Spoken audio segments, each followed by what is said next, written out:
গত কয়েক বছরে আমাদের বিনিয়োগের ধরন আমূল বদলে গেছে। একসময় মানুষ কেবল সশরীরে দোকানে গিয়ে সোনা কেনাকেই নিরাপদ মনে করত, কিন্তু ২০২৬ সালে দাঁড়িয়ে প্রেক্ষাপট ভিন্ন। ডিজিটাল গোল্ড এখন কেবল একটি ট্রেন্ড নয়, বরং একটি শক্তিশালী বিনিয়োগ মাধ্যমে পরিণত হয়েছে। কিন্তু বড় বড় অর্থনৈতিক বোদ্ধা এবং বাজার বিশ্লেষকরা এই খাতের ভবিষ্যৎ নিয়ে কি ভাবছেন?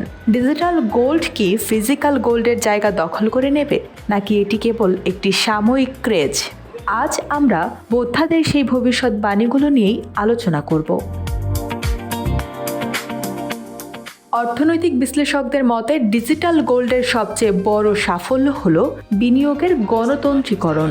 বোদ্ধারা ভবিষ্যৎবাণী করেছেন যে আগামী ৫ থেকে ১০ বছরে মধ্যবিত্ত ও নিম্ন মধ্যবিত্ত শ্রেণীর মধ্যে সঞ্চয়ের প্রধান হাতিয়ার হবে এই ডিজিটাল সোনা।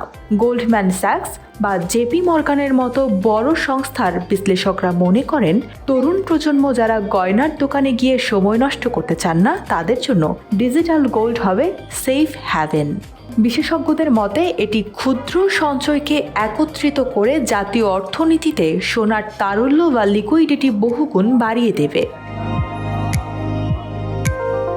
তবে সব বোদ্ধার মতেই পথটা মসৃণ নয়।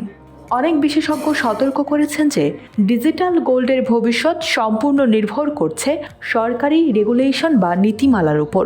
যেমনটা আমরা দেখেছি ভারতের সেবি বা বাংলাদেশের বাজুসের বিভিন্ন পদক্ষেপে।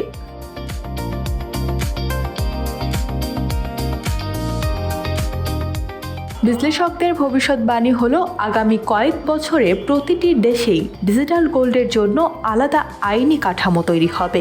যারা কেবল অ্যাপ হিসেবে কাজ করছে তাদের বদলে সরাসরি ব্যাংক বা বড় আর্থিক প্রতিষ্ঠানের সাথে যুক্ত প্ল্যাটফর্মগুলোই টিকে থাকবে। বোদ্ধাদের মতে নিরাপত্তা নিশ্চিত না হলে সাইবার ঝুঁকি বা কোম্পানির দেউলিয়া হওয়ার ভয়ে বড় বিনিয়োগকারীরা এখান থেকে মুখ ফিরিয়ে নিতে পারে।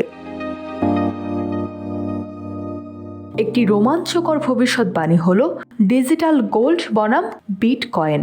অনেক বাজার বোদ্ধা মনে করেন বিটকয়েনকে ডিজিটাল গোল্ড বলা হলেও আসল সোনার উপর মানুষের আস্থা কোনোদিন শেষ হবে না। তবে ডিজিটাল গোল্ডের ভবিষ্যৎ রূপ হবে টোকেনাইজেশন, অর্থাৎ আপনি আপনার কেনার ডিজিটাল সোনাকে ব্লকচেইন প্রযুক্তির মাধ্যমে বিশ্বের যে কোনো প্রান্তে মুহূর্তেই লেনদেন করতে পারবেন।